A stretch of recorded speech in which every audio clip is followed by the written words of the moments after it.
Bueno, vamos entonces a empezar a terminar, perdón, con el caso clínico que se había cortado en el video, en el primer video. Así que vamos a dar de nuevo el inicio del caso clínico. Bueno, habíamos empezado a decir que se acercaba por guardia un hombre de sexo masculino de 75 años de edad, que consulta por estado gripal con más de 7 días de evolución.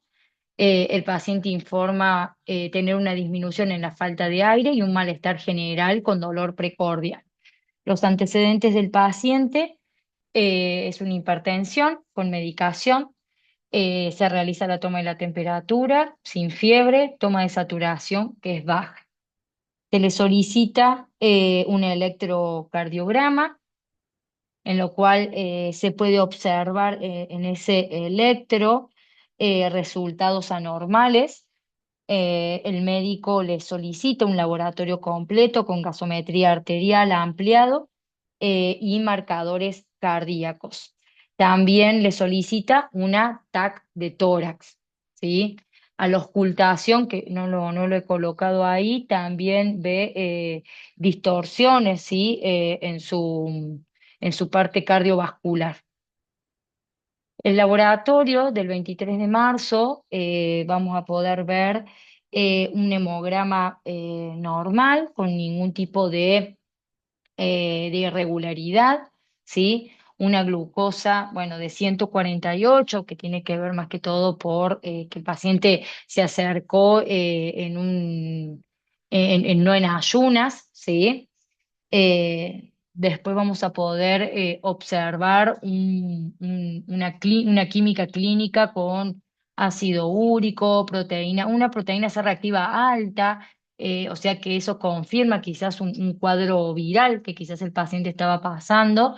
Proteinograma químico, se le hace también un test COVID, ¿sí?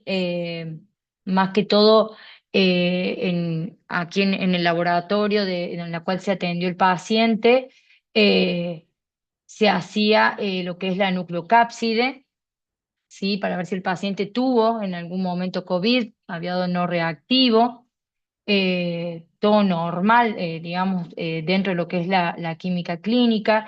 Se le ve la parte de gases arteriales, que tiene un pH de 7,47, un poquito con alcalosis.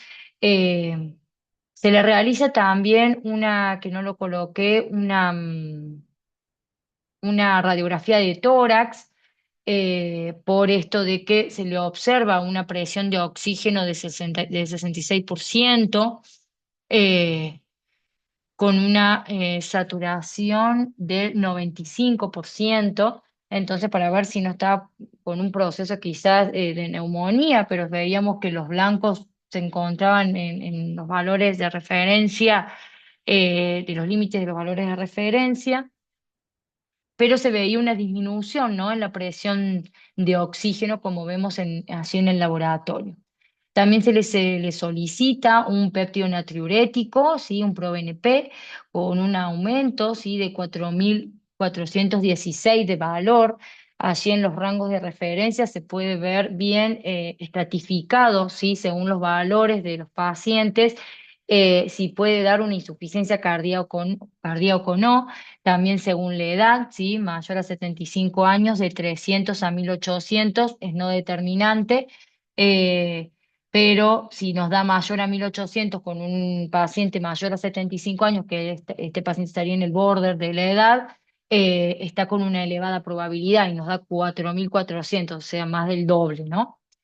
Se le hace también una troponina por esto de este dolor precordial que tenía el paciente. Tiene una troponina de 81,50 cuando manejamos valores de referencia hasta 14 picogramos. Esta troponina está hecha por el método de electroquimioluminiscencia, igual que el péptido natriurético. eh, y no sé si, a ver, no, creo que no puse el laboratorio de la CPKMB, que se lo hace con un enzimático colorimétrico, pero le da dentro de los valores de referencia. No tiene aumentada la CPKMB ni la CK total. Eh, Se le hace también un test rápido de antígeno COVID, ¿sí? Y también da no reactivo por las dudas que sea toda la sintomatología que estaba teniendo por infección por, por COVID-19. Bueno, el paciente, en la valoración con un ácido úrico normal, sí, eso sí lo vimos bien. Luego de los resultados obtenidos, se va a solicitar al paciente una interconsulta, sí, de urgencia con cardiología, ya que se pueden observar valores altos de péptido natriurético, o sea que ya está diagnóstico, o sea, hay un diagnóstico presuntivo casi evidente de una insuficiencia cardíaca y, eh, y obviamente esa troponina alta, ¿sí? Que no implicaría que el paciente se estaría infartando, ¿no? Es como que está asociado a que hay una insuficiencia cardíaca. Se le hace la TAC, en la TAC muestra un agrandamiento del corazón y, como habíamos dicho, valores anormales de troponina, proBNP, presión de oxígeno baja.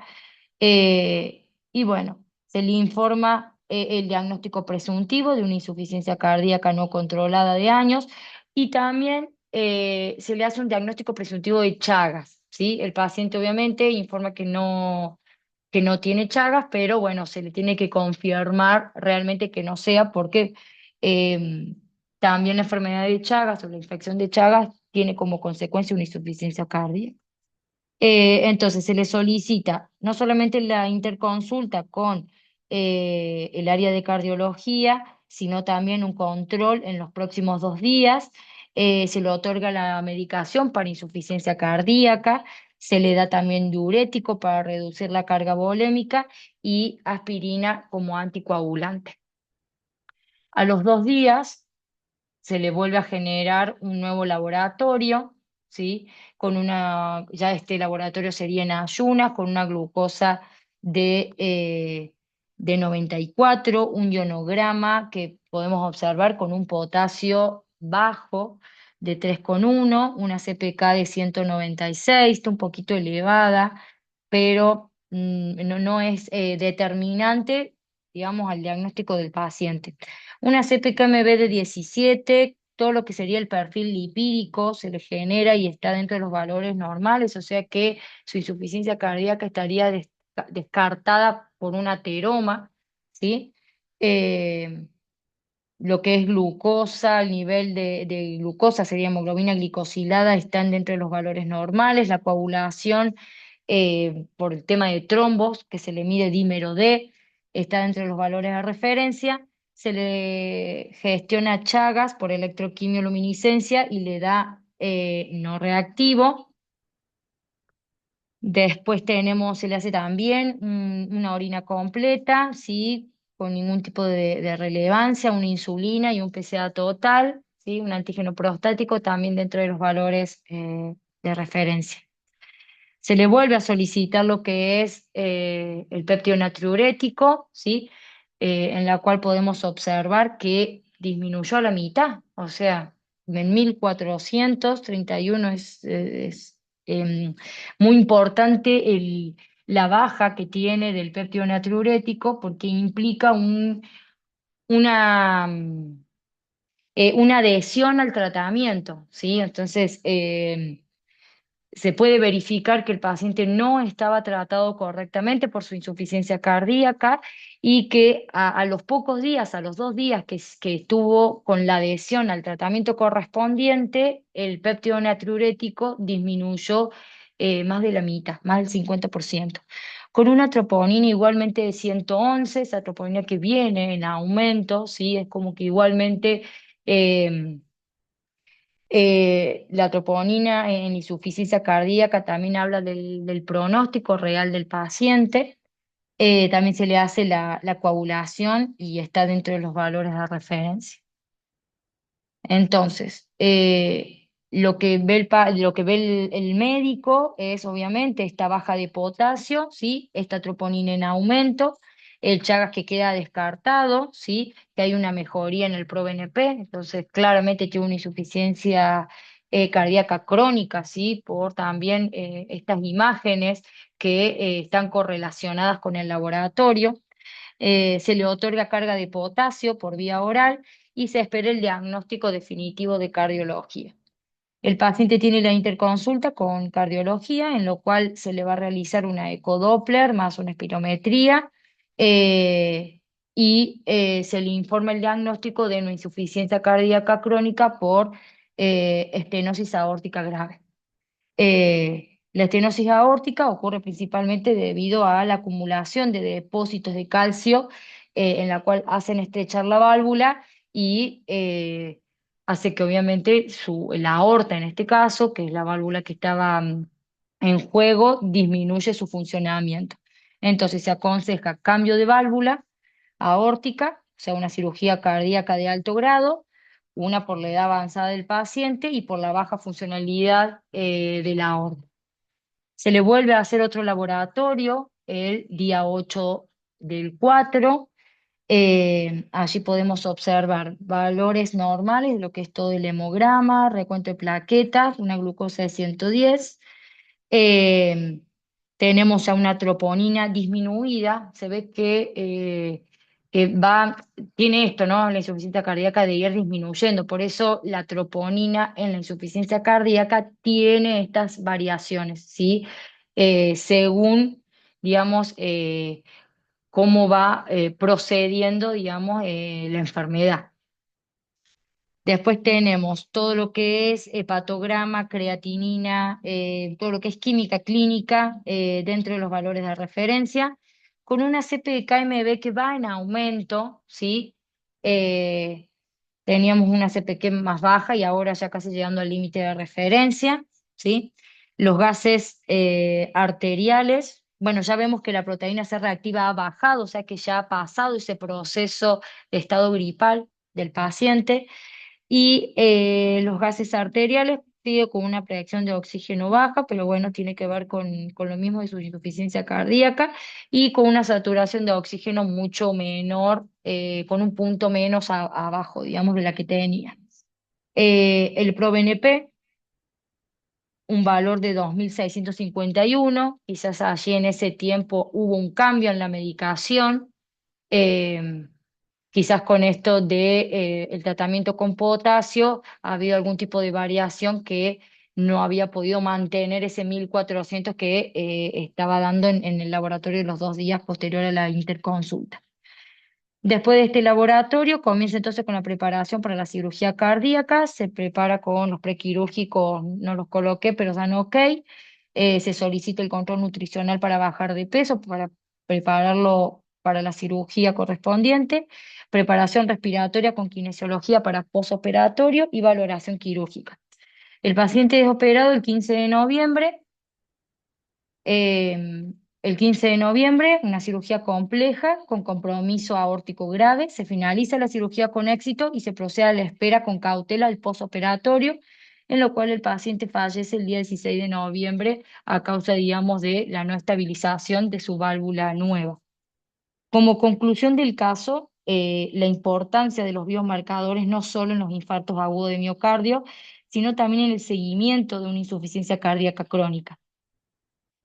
Por ejemplo, con el ProBNP, que es uno de los marcadores, aparte que es un péptido que es producido por el ventrículo, pero es uno de los marcadores de suma importancia para seguir este tipo de pacientes y que ayudan al diagnóstico precoz, ¿sí? Porque tiene varias estratificación dentro de sus valores de referencia.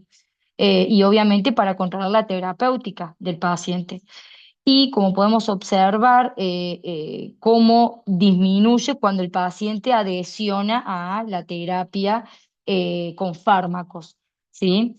Eh, y la troponina, una también muy importante en el seguimiento y en el pronóstico del paciente, ¿no? Cómo puede dar, ¿sí? un, un pronóstico esa troponina y que no tiene que ver con digamos, un paciente que entra a una guardia de un shock room con un infarto, ¿sí? casi siempre son troponinas como mucho más elevadas, ¿sí? Y casi siempre los pacientes que cuentan con una insuficiencia cardíaca empiezan con troponinas bajas y que, bueno, a medida que estas van aumentando, van dando lugar al pronóstico del paciente y se suelen mantener constantes, obviamente, porque empieza con esta necrosis general del corazón, digamos, de las células cardíacas, que a largo plazo, digamos, si no hay un tratamiento, si no hay un seguimiento del paciente, obviamente hay una mayor eh, mortalidad de los pacientes. Eh, como para finalizar, también hay que tener en cuenta que, bueno, las insuficiencias cardíacas en general en la Argentina afectan entre el 2 y el 3% de la población general, pero la mitad, pero más del 10% son mayores de 70 años, que es la vía final digamos, es la vía final de los pacientes de esta edad, digamos, como que hay una gran población que eh, maneja este tipo de patologías. Lo que sí afecta, digamos, muchísimo, ¿no?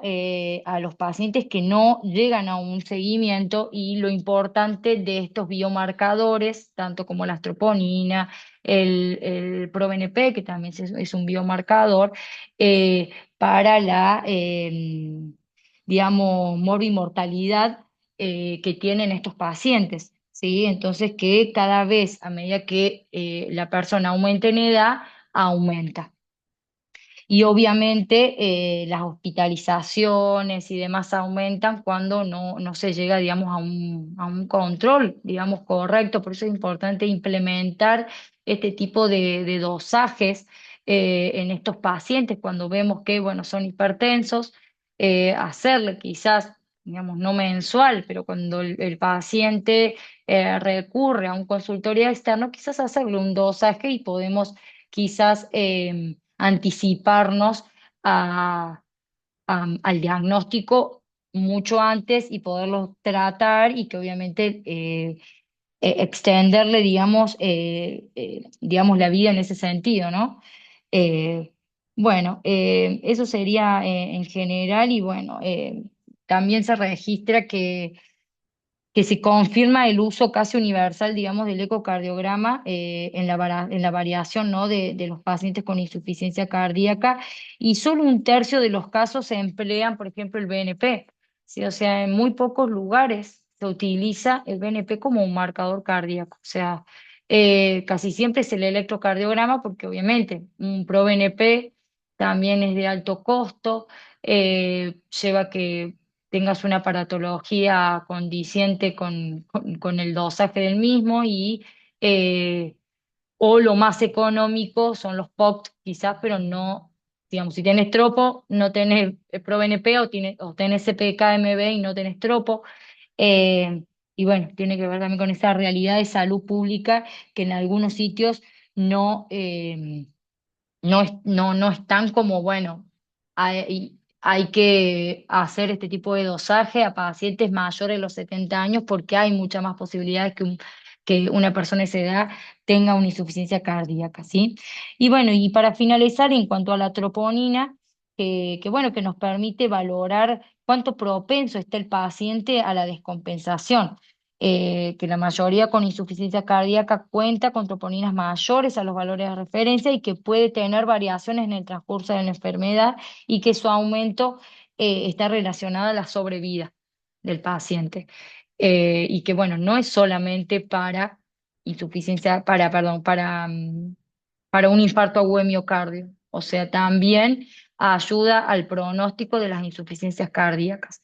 Bueno, espero que les haya interesado esta disertación y que, bueno, dentro de lo que es nuestro lugar de trabajo, proponer, digamos, este tipo de dosajes en lo posible. Eh, y bueno, si se da en un contexto de guardia, ya sea para una IAM o para una insuficiencia cardíaca descompensada, bueno, podamos actuar, digamos, con rapidez, ¿sí? Porque todos los pacientes que son a nivel cardiológico tienen, digamos, su nivel de prioridad. Bueno, muchas gracias, espero que les haya gustado y que sigan disfrutando de la jornada. Que tengan muy buenas tardes.